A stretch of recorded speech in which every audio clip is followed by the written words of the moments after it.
gonna go ahead and try to wait for you guys to come back because that just blew me, man. That just absolutely blew me.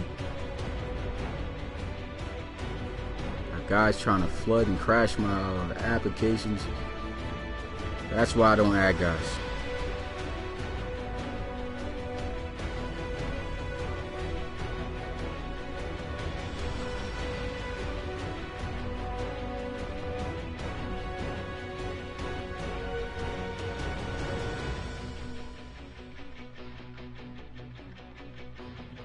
There's still nobody yet in the stream, but let me just get to the game. That was just unbelievable. And I'm started back up. Luckily, they saved the game, though, you guys. For guys who were watching this back, 3 seconds on the clock too. What's good, Eddie? It's still the same live stream. My game actually ended up crashing and restarting, but the game's still saved. But yeah, this is why I don't add people on PlayStation, because of things like this. All those invites that guy was sending me during my stream ended up crashing my application, and so it closed out it shut down my whole broadcast and everything like that. And yeah, that definitely pissed me off. But this is why I don't add guys on PlayStation, because of things like that. As of lately, you've been having a bunch of random dudes just adding and just annoying the crap out of you, trying to invite you to things. And this is why I don't like, you know, like I was saying, added people. They just crashed my whole app with all those invites to Fortnite. Don't even know who the guy is, and he messed up the stream. But anyway, I'm not adding anybody on PlayStation unless I know for sure that's in a sub account. And if you are a subscriber, please don't send me invites like that to go play a game when you know that I stream, because I mean, that is just freaking ridiculous. Anyway, we're back here. Finish out this game. It's only 3 seconds left here. We are at the Den once again, back in Toronto. And we still got our same score, so thank God that got saved. So, yeah, if you are a sub, man, I'm not going to know what your account is. So you got to comment what your account name is on a video, not the stream, because it gets deleted and I ain't got the time to write it down. But put your PlayStation Network account name in this video after it posts, so that way I can know to add you, because no longer am I adding anybody else on PlayStation Network unless I know for a fact that account is a sub, or you know what I mean, it's somebody I for sure know sent me an invite to do something. But like, that was just uncalled for. Crashed my whole live stream. That was just ridiculous. Oh yeah, matter of fact, yeah, do what RJ317 he just now sent me. Do that. If you got a PlayStation account and you're on it, send me a message. Let me know that you're a sub to my channel, and I'll add you back. Other than that, I'm not adding anybody else on PlayStation Network after what just happened. So, yeah, I still can't believe he crashed that whole game. This game could have definitely already have been over. But what's good, Benkai's King? Yeah, it's definitely a blowout. But yeah, let me go ahead finish out this game. Only 3 seconds or 4 seconds left. What's good, Mattio? Definitely was a murder scene that just happened here in Toronto. The Huskies showing why they are a dominant team and why they already qualified for the championship, for the playoffs. And at least the Sentinels are going to score a last-minute touchdown. And that's going to hit the clock at 1 second. And Coach, he's just happy that they are at least able to answer back for that last touchdown they gave him, which was kind of disrespectful to score at the last minute of the game, like the Huskies did.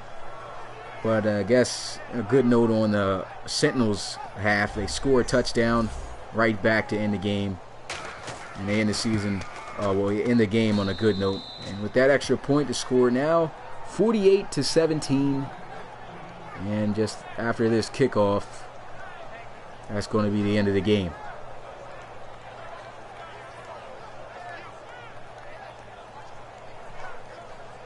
Now, Eddie, I'm going to let you know something as far as, like, you my guy and all for coming through the live stream and everything, but it's not a good idea to come into the live stream, you know, and just shout out for the most part, you know, sub and do all this stuff for my stream. Once you've done that once already, you know what I mean?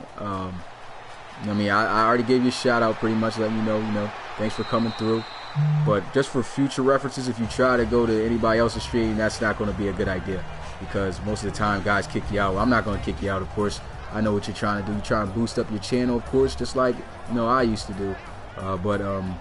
Yeah, just as a heads up, you don't want to do that too many times, because I'm telling you, other streamers and things like that, they're gonna take that as offensive, as self-branding.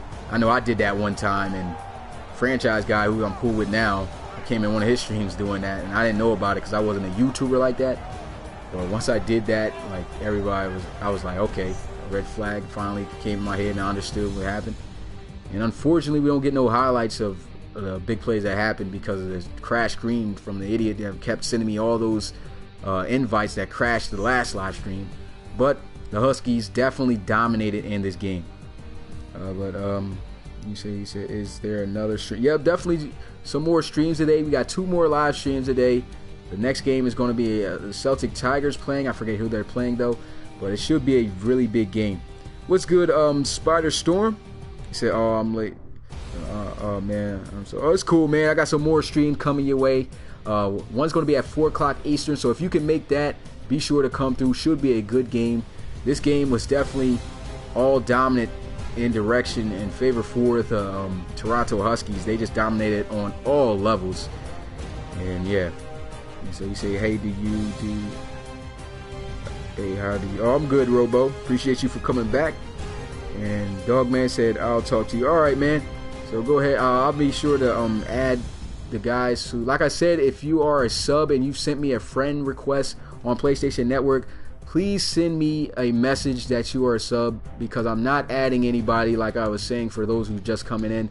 I'm not adding anybody who I don't know is a sub because of what just happened, where they just crashed my live stream from sending all those freaking invites when they knew I was doing a live stream. I mean, that was just absolutely ridiculous. Had to block the guy. Might delete some guys that I don't know, or because there's been some guys that I've been adding just to add, because they said they just wanted to be friends and stuff like that. I figured they were subs, but this is tending to happen a lot, where I keep getting hella invites to play something, and it messes up things like it did on the last stream. But yeah, that's it for this game. We're going to take a statistical dive into how this game went. Of course, before I do that, I'm going to read the rest of the comments you guys put. You said, wait, when's your next stream? Yep, at 4 p.m. Eastern Time is the next live stream, Robo. And Dogman said, party or chat. Actually, I'll be able to chat with you as far as messages, because I'm not going to have time to really talk on the mic. I can't just sit here and be in a party. So just send me a message. I got the PlayStation app, so I should be able to text you back fairly quickly on the app. So Dogman, go ahead and send me a message through PlayStation, and I'll be able to answer you back right after this live stream. Eddie, I don't know if you heard me before, man. You can't keep. It's not a good idea to promote your channel like that, man. I mean, guys already know you've been saying sub to this, like your stream and things like that.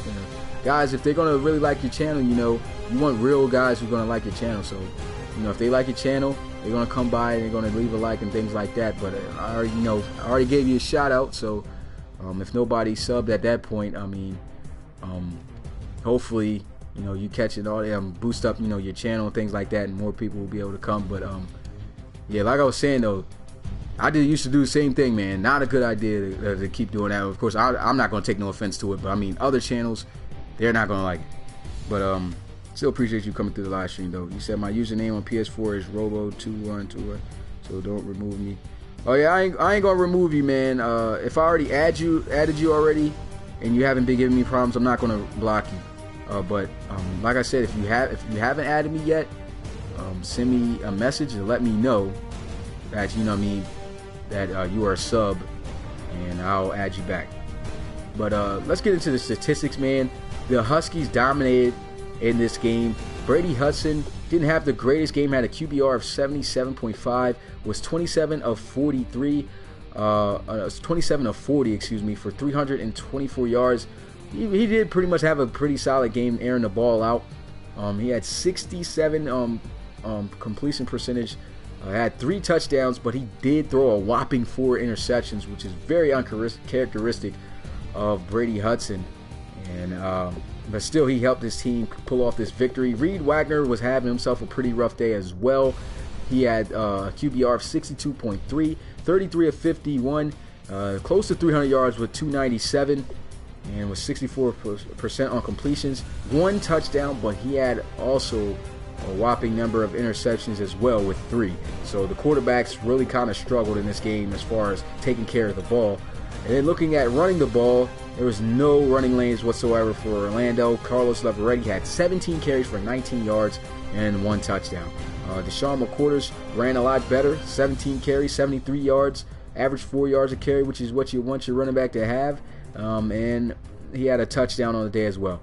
He fumbled the ball as well, and so did Corey Leonidas, but his team, of course, still came up with a huge win.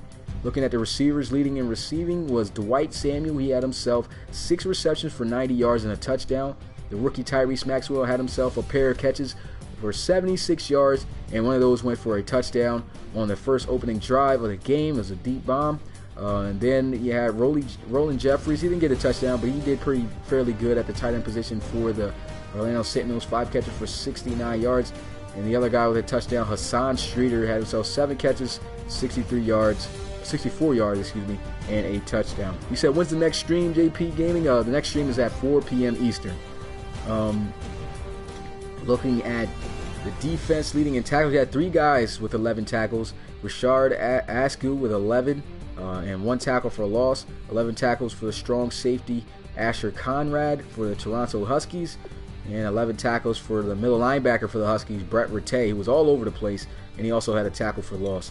And leading in tackle for loss, we had 2 guys. Denard Proctor had 8 total tackles, 3 tackles for loss, and Riley Bach also with 3 tackles for loss, had himself 6 total tackles and 1 sack. Oh yeah, Proctor also had a sack as well. I didn't see that. And leading in sacks is the Huskies defensive end, Salem Gant. He had a total of 3. Interceptions, I don't know why they're not showing interceptions. There's definitely interceptions in this game. But I'm going down the list, and unfortunately, wow, I guess they just robbed these guys of stats, because there's definitely a total of 7 interceptions thrown in this game. And that just pisses me off even more, that the fact that the guy, okay, so he had an interception. Yeah, Darren McCaffrey had 2 interceptions. For some reason, it's not showing up. But like I was saying, that just pisses me off even more, the fact that he crashed my live stream with all those invitations and kind of messed these guys up from some good stats. But he had 2 interceptions. I remember that. Beck had himself an interception as well. And, yeah, there's another interception right here. Asher Conrad had himself a pick, and so did Denard Proctor. So that was the interceptions right there. Forced fumbles. They had some forced fumbles also in here. Dang, a lot of forced fumbles. There were 5 forced fumbles today. Brandon Oliver had 1. Rashad Askew had 1. So did Denard Proctor, Riley Bach, and Salem Gant. Yeah, there was 3 fumbles that came from the quarterback, Reed Wagner. I forgot all about that. That's why. There's 4 recoveries. One by Ivory Odom, Rainey Landau, Mac Woodley, and Watts Gata. And 2 of those went back to the house for a 43-yard touchdown. Both of them, look, 2 fumble recoveries scored on a 43-yard return right there. And they're not even showing the touchdown. So they didn't even get credit for the touchdown. So that's weird that Madden's doing that. But it also sucks because the fact that that crash live stream led to that really blows me. But yeah, that's going to do it here. The Huskies getting to business and getting the job done, man. They blow out their division rivals, the Orlando Sentinels, here at home in great fashion with a deficit of 31, beating them 48-17. Before I close out, of course, I'm going to look at the rest of your guys' comments. You said, how do you do the RFL? Is there a way of owning? Is there any owner openings? Oh yeah, there's definitely some owner openings, Robo, but I got to work on that. So wait for this season to end, because I got to determine what exactly I'm going to do. I got some coaches, some actual coaches for these teams, so people in real life who are coaches, like my man Mark, whose account name is I'm Effing Problem. He is the coach and owner of the Huskies, who I know he's very proud of after today's win. And I got a couple other guys too. So yeah, there's some spots, but I still got to work on how exactly I'm going to go about the owners and coaching thing. But yeah, that's going to do it here, you guys. Appreciate you guys coming through. Big win here for Toronto. The Huskies get the big win, 17. It's your boy Smitty, RFL Commissioner and play-by-play commentator, and I will see you guys at 4 o'clock today. Peace.